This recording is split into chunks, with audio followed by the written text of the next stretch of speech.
बिहार के deputy CM Tarkishore Prasad ने कहा है बिहार में जल्द ही बिहार मंत्रिमंडल का विस्तार होगा। उनका ये भी दावा है कि ये काम इसी महीने में हो जाएगा। उन्होंने सीएम नीतीश कुमार के बयान का हवाला देते हुए कहा कि जब मुख्यमंत्री जी ने कहा है तो ये स्वाभाविक है कि जल्द ही मंत्रिमंडल का विस्तार होगा।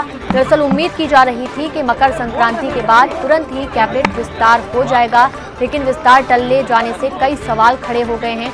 ऐसा माना जा रहा है कि जेडीयू और बीजेपी में अभी कई पेच सुलझने बाकी हैं। आपको बता दें कि मंत्रिमंडल विस्तार में देर होने का साइड इफेक्ट सरकार के कामकाज पर साफ तौर से दिखाई दे रहा है। कैबिनेट विस्तारण होने के कारण सरकार के कामकाज पर बुरा असर पड़ रहा है। एक एक मंत्री के पास कई विभाग हैं। अब तो बजट सत्र की तारीख भी तय हो गई है, फिर भी मंत्रिमंडल विस्तार का मुद्दा नहीं सुलझ पा रहा है। गौरतलब है कि नीतीश कैबिनेट में अभी सिर्फ 14 मंत्री हैं, जबकि विभागों की कुल तादाद 44 है। ऐसे में एक एक मंत्री के पास कई विभाग हैं, जिसके चलते वो अपने विभागों में बैठ भी नहीं पा रहे हैं। बता दें कि बीते साल 16 नवंबर को नीतीश कुमार ने 14 मंत्रियों के साथ शपथ लेकर कैबिनेट गठन किया था। बीजेपी के साथ जेडीयू के 5 थे। मेवालाल चौधरी के इस्तीफे के बाद 4 मंत्री ही बचे हैं। हिंदुस्तानी अवाम मोर्चा के 1 और वीआईपी से मुकेश साहनी को मंत्री बनाया गया है। धक्का नहीं दीजिए, धक्का नहीं दीजिए भाई, धक्का नहीं दीजिए। उधर शेखपुरा में 26 जनवरी की तैयारी को लेकर पुलिस बल लगातार रिहर्सल कर रहा है। शेखपुरा के समारालय के परेड ग्राउंड में पुलिस परेड की तैयारी कर रही है। वहीं पुलिस इंस्पेक्टर सुनील दत्त का कहना है कि 26 जनवरी की परेड को लेकर तमाम बटालियन की परेड रिहर्सल की जा रही है, जिस पर बटालियन को जरूरी दिशा निर्देश भी लगातार दिए जा रहे हैं। रिहर्सल परेड हो रहा है ना, उसकी तैयारी चल रही है। कितने दिन से तैयारी हो रही है सर? आज से प्रारंभ हुई। आज से प्रारंभ। कितने बटालियन लोग को लिए हुए हैं क्या? ये 4-5 प्लाटून है अभी, और प्लाटून भी बढ़ेंगे। छात्रों के प्लाटून होंगे और अन्य प्लाटून जो अभी उपलब्ध नहीं है, और अभी 5 प्लाटून जो है, जिसमें बीएमपी, महिला, डीएपी और होमगार्ड्स।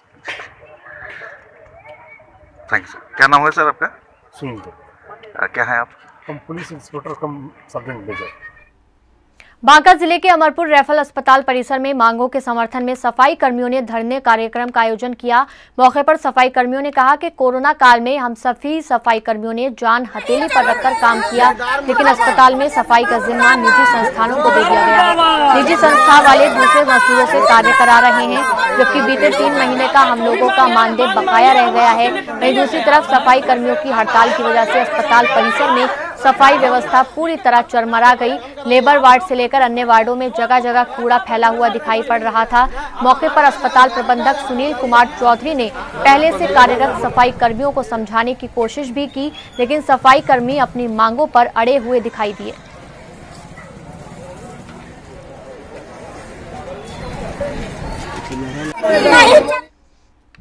अब खबर बांका से आपको दे रहे हैं, जहां स्थानीय प्रशासन की लापरवाही का नतीजा फिर एक परिवार को भुगतना पड़ गया है। दरअसल मुख्य समस्या कारण है यहां पर मुख्य सड़क मार्ग पर कई सारे ऑटो चालकों के जरिए अपने ऑटो को खड़ा करके लंबे समय तक सवारी का इंतजार करते रहते हैं, और स्थानीय पुलिस प्रशासन अपनी घोर लापरवाही का प्रदर्शन करने पर लगी हुई है। जी हां, गोड्डा जिले के मुचेरा गाँव निवासी महिला अपने बच्चे दानिश और बेटी के साथ बाइक पर बैठकर बौसी थाना क्षेत्र स्थित कैरी गांव में चादर चढ़ाने जा रही थी।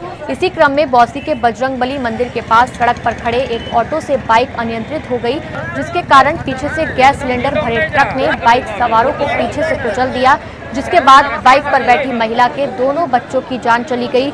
घटना के बाद ट्रक ड्राइवर गाड़ी छोड़कर भाग गया। घटना की सूचना मिलते ही बौसी थाना प्रभारी राज किशोर सिंह अपने दलबल के साथ घटनास्थल पर पहुंचे और मामले की तफ्तीश करने में जुट गए, जिसकी सूचना मिलने पर स्थानीय प्रशासन के आक्रोशित लोगों को समझा बुझाकर सड़क खाली करवाई गई। फिलहाल पुलिस ने केस दर्ज करके गैस सिलेंडर से लदे ट्रक को जब्त कर लिया है।